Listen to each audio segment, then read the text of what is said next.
followed by Terry McGowan and Mark Rao. Chairman Nass, members of the committee, thank you for inviting me and giving me the opportunity to speak. My name is Vincent Vernuccio, and I am Director of Labor Policy for the Mackinac Center for Public Policy, a research institution based in Midland, Michigan. You may have heard an allusion to us earlier today. What I am here to do is to educate on right to work generally, not to speak for or against any specific bill. I'd like to get into exactly what right to work is, what it is not, and the economic benefits of giving workers the freedom to choose. I'd like to first start off with differentiating what right to work is from Wisconsin Act 10, the budget repair bill. Wisconsin Act 10 dealt with collective bargaining abilities of government unions, what they could and could not bargain with the government for. Right to work simply deals with taking away a union's ability to get a worker fired for not paying them. It doesn't deal with collective bargaining in any other way. Unions, workers, and their employers can still bargain over wages, benefits, training, anything they could bargain over before a right to work bill, they could bargain over after a right to work bill. This will be true for the private sector in Wisconsin if right to work passes, the same as is true in Michigan, in Indiana, and the other 24, possibly soon to be 25, right to work states throughout the country. As far as economics goes, and once again, I apologize, I'm an attorney, so I will just gloss over some of this data. We can get into it during question and answer. But you have heard a lot of statistics, and they bore me probably as much as they bore you, but they are important. Right to work states have seen higher population growth. They have seen higher wage growth. When you factor in cost of living, workers in right to work states are making more. Right to work states are seeing lower unemployment. And in fact, some right to work states are actually seeing larger growth in union membership. Now, Indiana last year gained 50,000 union members. Year by year, the number changes between who's ahead, right to work states or non-right to work states. But the situation is mixed that some years right to work states outpace non-right to work states in union membership growth. This is because, as we've seen, right to work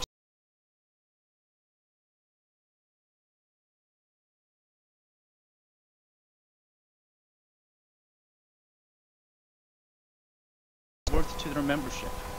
And that competition, the competition to earn those dues, makes unions stronger. And rather than take my word for it, I'd like to read a couple quotes.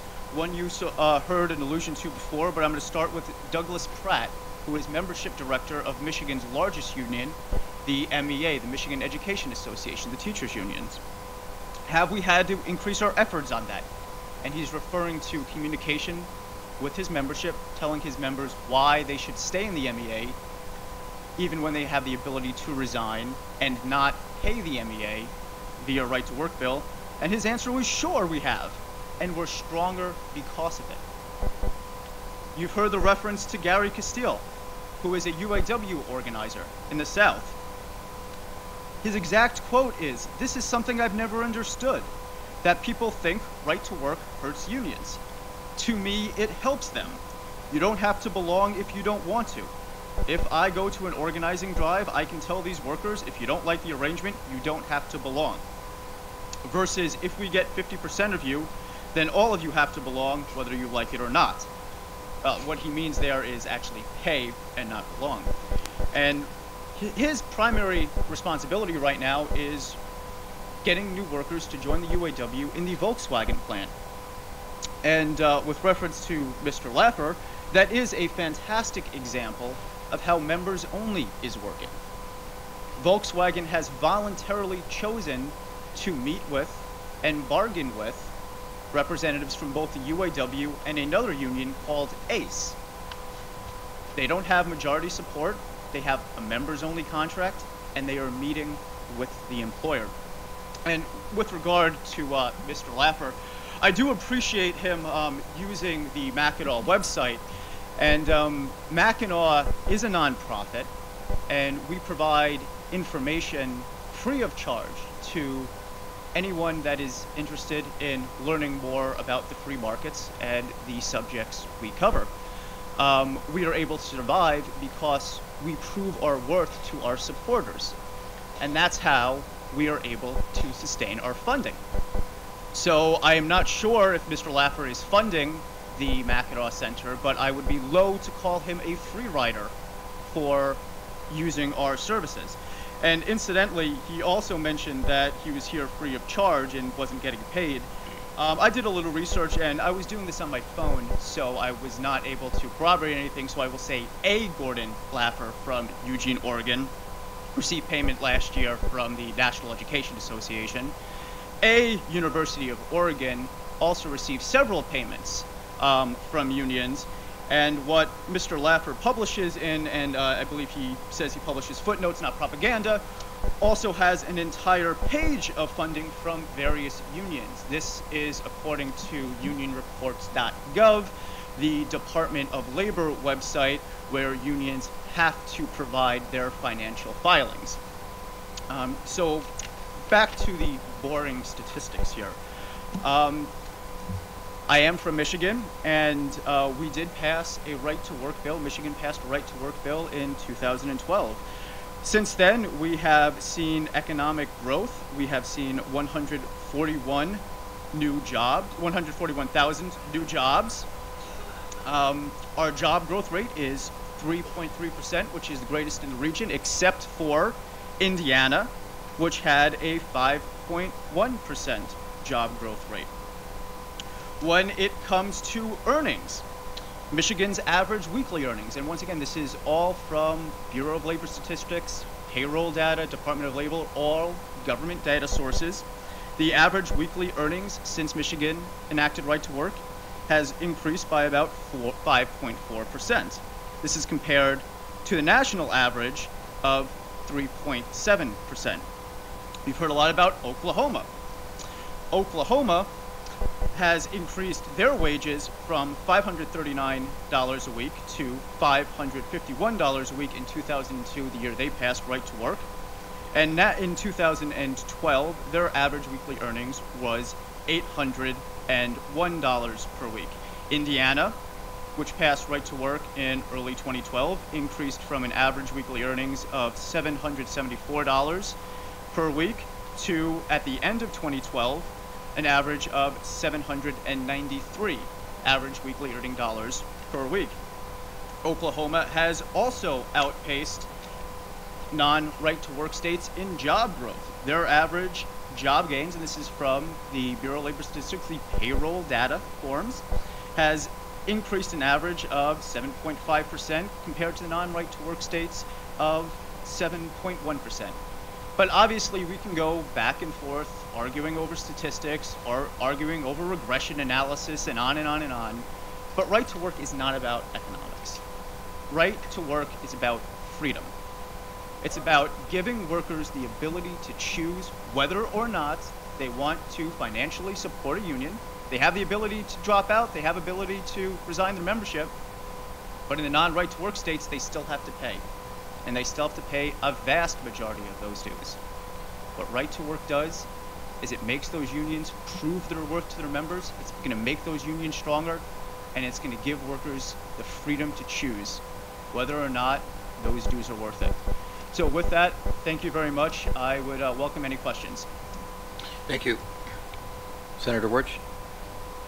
Well, first of all, I mentioned before, it bears repeating, the business organizations in this state have not chosen to embrace that freedom of letting free riders in their membership. So that's something they want for unions, but not for themselves, thank you. Senator, if I could add, no one is forcing anyone to join a business organization.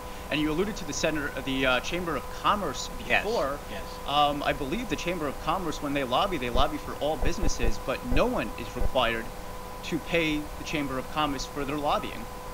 Well, we're talking about membership. You want unions, members to be free riders, and the chamber would not allow that. The Manufacturers Association would not allow that. You also use the. Well, we've heard let me. benefits. I'm I sorry. didn't interrupt you. Sorry. You also use the Volkswagen model without mentioning where it comes from in Europe. You could talk about it as an enlightened company. It's an enlightened company because their model is back in Germany and Europe. They have workers on the board of directors. So that's one of the reasons they have enlightened policies. Well, going back to the chamber, once again, we were hearing that some of the main benefits, the previous speaker was saying some of the main benefits of unionization is lobbying, is being able to come here and present facts, figures, present a point of view. The chamber does that, like many organizations do, that benefit a certain group, that benefit a certain industry. But unlike the non-right-to-work states, no one is forcing anyone to pay into those type of organizations. That is the difference. Senator? The difference is that those that get into a labor dispute have to be represented by the labor union, whether they're paying dues or not. That's the difference. So when you say that a business group comes to a lobby on behalf of all businesses, if one of those businesses is seeking legal representation, they're not going to get represented. They're not going to get any help because they're not paying any dues. Now, shifting, you ended up saying something that I found kind of disturbing. You said that the labor unions, if they have 51% of their members, or 51% of a group decide to join the labor union, the rest of the people end up having to join and be a part of it whether they want to or not. Is that a good, did I summarize what you said there? No, they have to pay whether they want to or not in non-right-to-work states. You aware how democracy works, where 51% of the people in our state may choose a specific leader and then have to follow that leader? There's no opt-out provision for people who don't vote for that leader to not pay for those policies. Is there a state or a country where that happens? Actually, by the Constitution, we are protected from certain laws by the tyranny of the majority. And if you want to compare unions to government, there are certain things that the government can do that I would be very doubtful you would want unions to do. For instance, if someone breaks the law, the government can incarcerate someone. If that person tries to break out of jail, the government can shoot that person.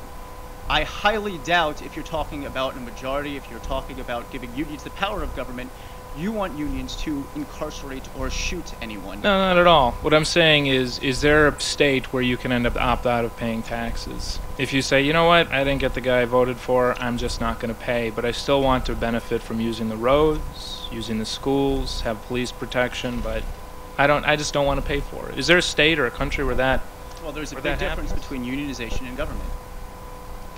And I think So we you- just covered that. Okay, so you think that should be, though? Do you think that there should be I something think there like- should be a difference between unionization and government, yes. But you don't think that 51% of a group of people end up saying we would like to move forward with a union to represent us and make sure that we are represented as a workforce and that is going to benefit everybody? You don't think that that should be majority rules? You don't think that that should be the case? Well, I know I'd probably get outvoted in this room, but if I took a poll of who wanted me to buy the beer, I'm assuming I would lose that poll. And if you're talking about majority rule always winning, I would be forced to buy a beer for everybody. So right to work is different. It simply says that workers don't have to pay if they don't see the value. Mm-hmm. You do know that that's currently the Taft-Hartley, right? What's the difference between that and Taft-Hartley? Right to work is embraced by Taft-Hartley. It's 14B of the National Labor Relations Act, which gives states the ability to give workers the option of choosing whether or not they think a union is doing a good job and they want to support them. Okay, so I had one last question. You said you're from the Mackinac? Mackinac Center, yes. Mackinac Center. Spelled Mackinac, but in Michigan we do things weird. Gotcha.